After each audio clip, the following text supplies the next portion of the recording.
Welcome back, YouTubers, to my channel for an everyday life of an Aspie. If you're new to my channel, I'm AspieAnswersAll, or I'm known as Aspie for some or many of you that has been following me or are about to follow me or support me in any way possible.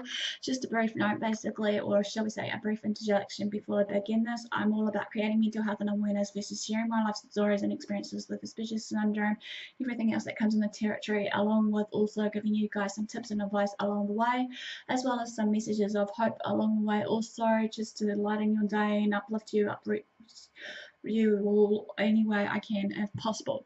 So it has been brought to my attention, despite what I'm doing as a break from my human anatomy and physiology, and that while I've been socializing with a few people basically in a women's group so far at this point of time in a real small niche that where I'm at the moment, I thought to myself that maybe on this channel, especially now, to just try and continue on some other parts that I wish to address to you all, and hopefully you can use this as resources. Just to bear in mind also that when it comes down to it, I'm no medical professional, just to put a disclaimer out there. I'm just my normal self trying to go with my everyday personal struggles with what I go through in my everyday life, regardless what it may be. So if you see any signs and symptoms to what I share with you all, regardless of these everyday topics, seek professional help for yourself or for others that are needing that help, but do approach with care. So this one's all about explaining social anxiety to family and friends. Many people will probably be questioning or thinking about this, how we're going to go about it.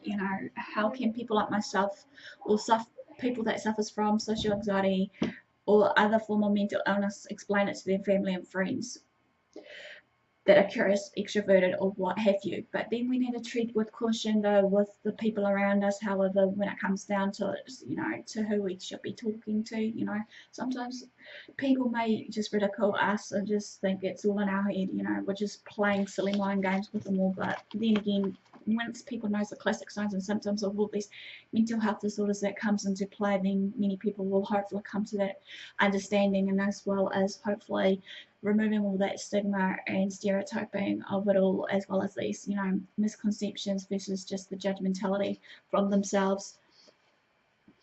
As you guys has been following me so far, also while I've been on the social media or sites, or just knowing me as a person as a whole, outside the exterior of my conditions, that basically I have shared briefly basically my life experiences with these conditions and that with me, however, I'm usually willing to share them openly, regardless, even though a long time ago, before I was diagnosed with Asperger's syndrome and the like, I felt a bit, cautious, anxious, and all these other mixed feelings and emotions that would roll up into one about how would people, treat me, and all the like, as I said so many times before about my story.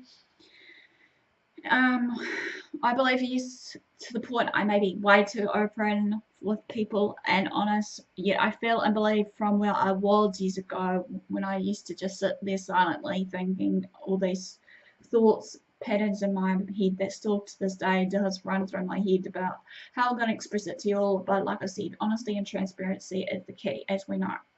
So this one, basically, as I said, basically, while wrapping up in my mindset about it, I've made a decision. Now is the time to actually speak out and talk about it, as well as with the help of the social media sites, be it YouTube, Facebook, and everything else that has come into play now today than ever before. That there's a lot of sites that can help us get through our mental illnesses or mental disorders to this day, and that there are social groups around that can hopefully help us to get through in our everyday lives, regardless what it may be.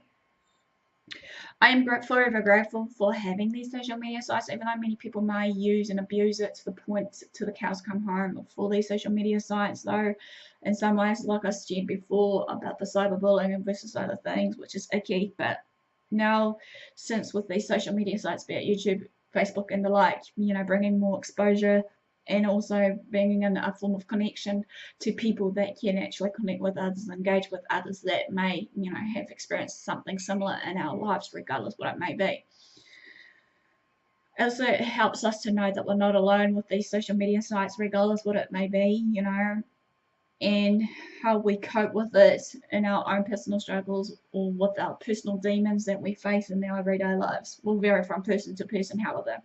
Yet, one fact will remain that there will always be help and support somewhere along the way if we choose to actually, reach out for that help and support network before it's too late, so to speak. Prevention is early. The earlier the prevention, the better, it is to be manageable and tolerable to these mental health and other disorders that comes into play with whatever it may be in our lives.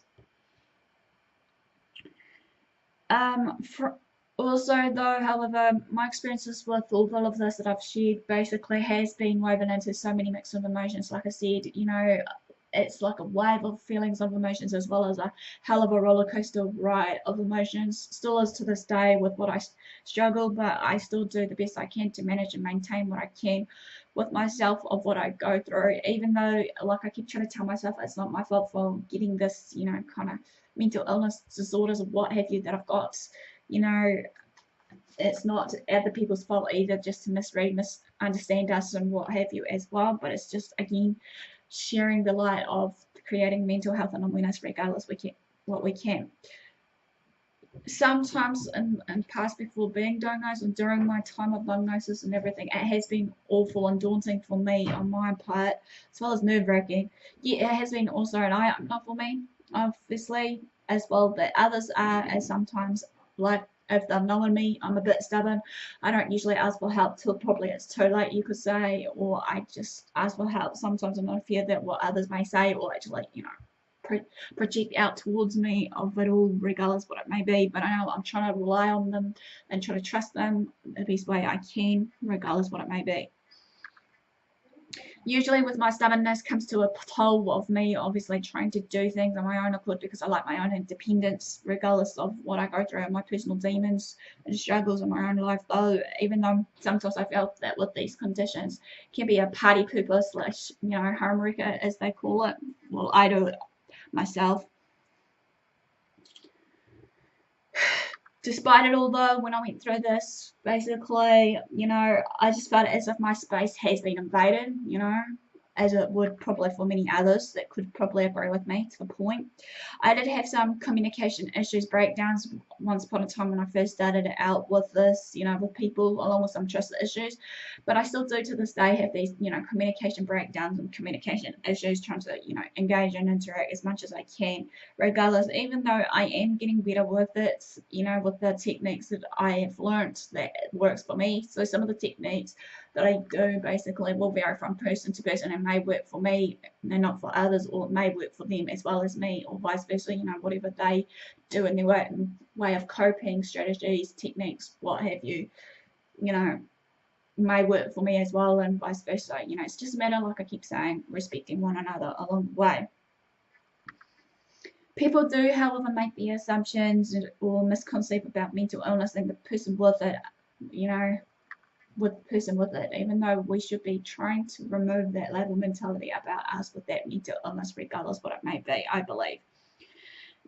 But however, sometimes the people around us that may misread us, judge us, whatever it may be, misconceive it all about this, would probably think to themselves or say it out loud with the common statements I hear a lot of. It's not real, just get over it, it's just a phase. You're making something out of nothing, and the many more common statements that we hear from time to time of the people that just tells us to, build a wall and get over it, or buck up our ladders and, ride the high horse and just, get over it. But yes, I've heard it all before, like many others like me, basically, that goes through these mental disorders or mental illnesses, and sometimes it gets so frustrating for someone like me or others like me, however, that has this, and then for some of us we'll try to push ourselves, or even myself included, even harder to get out of our comfort zones just to socialize with others. Then there are others, and thinking that it's okay for what I'm doing, but sometimes, like I've learned now, even though I am learning now, I can tolerate a certain amount of socialization as smaller doses and groups, not larger groups, even though despite the forcing of me trying to socialize in larger groups can do more damage than good for my part, even though I do my best just to try and, control my breathing and everything around me that causes the classic signs and symptoms of my, panic attacks and all that comes in with the territory of this as well.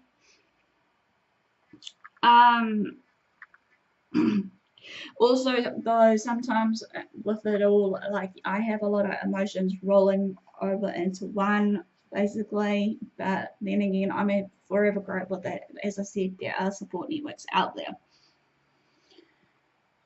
I know for a fact that there will be time that many people may think, oh, that's why you don't have many friends, or this is why I might not have a decent job, or what have you.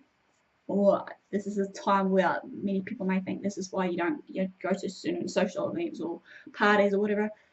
That's fine by me. I can, like I said, tolerate to a certain amount though. Yes, I would love to enjoy all these, everyday activities where it involves me socializing, talking to others. But then again, sometimes I feel that within this, it's to the point that I feel like I'm frozen into time and that I just feel trapped, trying my hardest to actually explain it all to people, even though I shouldn't have to go to the humanity of validating my feelings towards others, regardless what it may be. Okay, all of this is really hard, and basically, I do my best to my ability to get others to understand, and I'm sure many others that do suffer from mental illness and many disorders can vouch for this from time to time of all these feelings I'm projecting out, or just not projecting out as such, but just explaining to you all basically. Sometimes, regardless of it all, when we do our best to our ability to get others to understand, we feel like, that they're just giving us a hard time. Yet, figuratively speaking, you're opening yourself like a book for them to read, even though they may not want to read the book, they'll just shove us aside, regardless. Sometimes it feels like for someone else to read. You try to explain to them about it, and they ignore or dismiss it straight away. From my experiences, yes, I have struggled with opening up to others, yet I'm blessed and humbled to have some people I can call as friends today than ever before. I found in the past and to this day also to just, find someone who's receptive and understanding enough to know what I'm going through can be a real hard thing to do, regardless of, what I go through may be different from others. Just to bear in mind, though, however, there will be some people who will be dismissive, or receptive enough to actually believe or understand you as a person as a whole behind the mask of these mental illnesses, regardless. It sure is okay to feel down and out some days. It's sure as hell just to not be a strong person all the time, like many people know me. For me, that I've been a strong person for so long, and that they feel that, there has to be a breaking point somewhere for me just to let go and what have you, do what I must.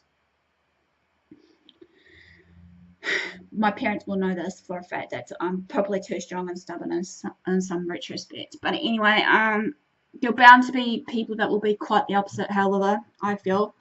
We need to talk about different mental illnesses so people can understand us going through it, as well as removing that stigma, stereotyping, and misconceptions about it all. But as I said previously or earlier, that I'm forever grateful for all these social media sites that comes into play now that is raising the awareness about all these different mental illnesses and everything else that's coming on board with in the health side of things, as well as other everyday topics, regardless what it may be.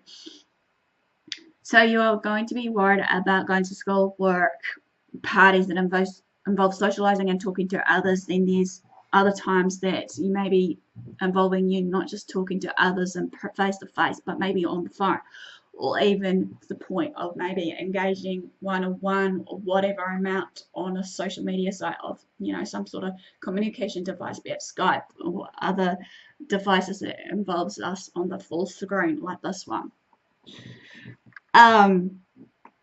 We need to let others know, however, what's going on. We can't always assume that they know what's going on. So again, it's all about communicating. Some people, as well as ourselves, need to understand social anxiety is also known as social phobia, however. Many people misconceive this and think it's just the fear of everything, but in reality, it's just the fear of socializing. In a way of socializing to the point that it's with others. As I said, people tend to think of social anxiety as being shy or socially awkward, as I said on one of my social anxiety videos. If you've been following me, I'll see if I can find one of them and actually link it up to this video for you all. People tend to think of social anxiety as being socially awkward also, but this is not always 100% accurate and true, however, and not always the case. Again, as I said, social anxiety is the fear of socializing and talking to others, you know, fear of interacting and engaging with others, regardless what it may be, you know. Like any other fear, it can be crippling to the point that, you know, leaves us, you know, feeling like we can't get up in the morning. Some of us might just choose to not, you know, go out and do things that we enjoy. Sometimes it wreaks havoc for most of us that suffers from social anxiety from our day-to-day activities, you know, to the point that we just have other classic signs symptoms that comes into play, as well as all these other, you know, diagnoses that I've shared clearly before.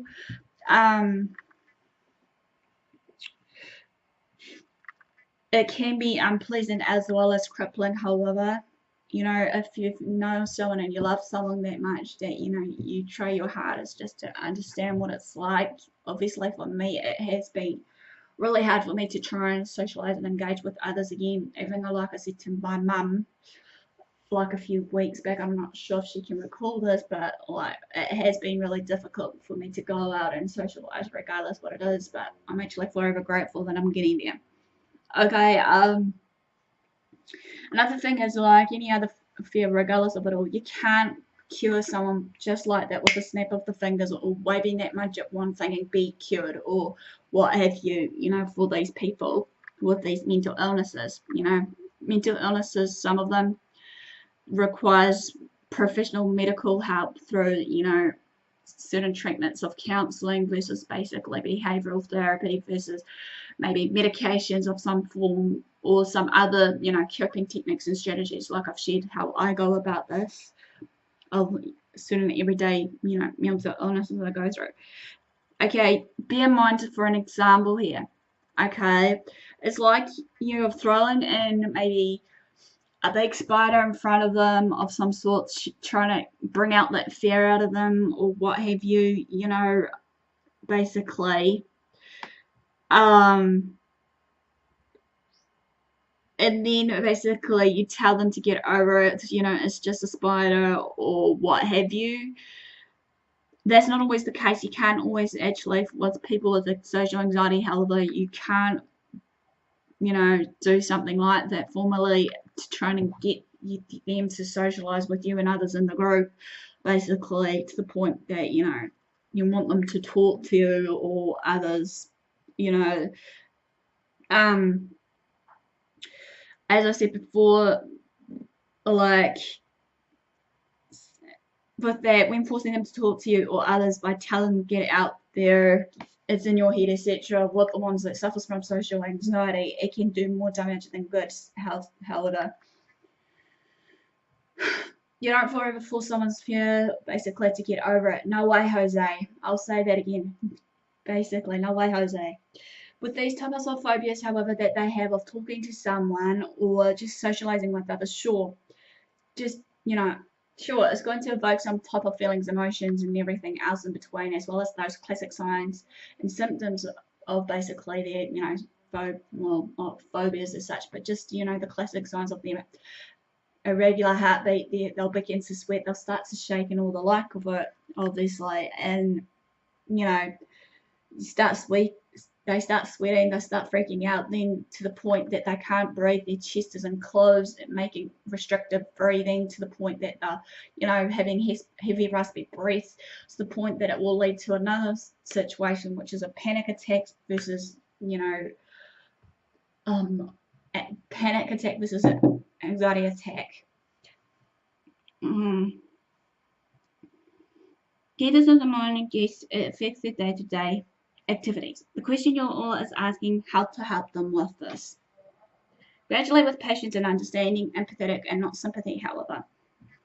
You gotta differentiate between sympathetic ear versus a empathetic ear, however. Never force them to talk to someone. You need to have a distinction between all this social anxiety and maybe China, because we know that people's social anxiety can be fragile, so that they can get a better understanding what you're going through. Talk about the disorder, as I said, and the characteristics. Be real true and honest to that person who's maybe interested, regardless. Say something like, it prohibits me from socializing. It prohibits me, from talking. Just because you think and assume that I don't want to talk doesn't mean I want to at all. I do want to talk. Your social anxiety prohibits me also from talking. Explaining what social anxiety is to them is crucial, as well as just being aware. Well, that wraps up this sort of thing. Give me the like for thumbs up, comment below, subscribe to my channel if you haven't done so. Follow me on the social media sites. Thanks for watching. Do what you love what you do. Until next time, Aspie signing.